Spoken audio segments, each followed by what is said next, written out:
Welcome to Let Me Fix This. Enjoy the video. You start by identifying the duplicate definition, which columns make rows identical and whether a primary key exists. Run a select with group by those columns and having count, *1 to surface problem groups. Once done, make a safety copy, export rows, or create a backup table because deletions are irreversible.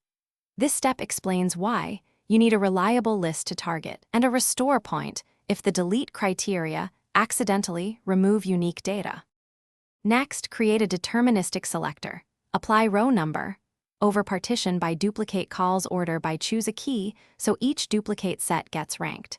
You choose the order to prefer newest, oldest, or the smallest ID that decides which row remains. Then run a select that shows rows where row number 1. This preview avoids mistakes. Make sure to inspect several groups and edge cases because the order by determines your kept record, and mistakes here cause data loss. Finally, wrap the deletion in a transaction. Use a CTE that computes row number, and run delete from table where ID in, select ID from CTE where rren1.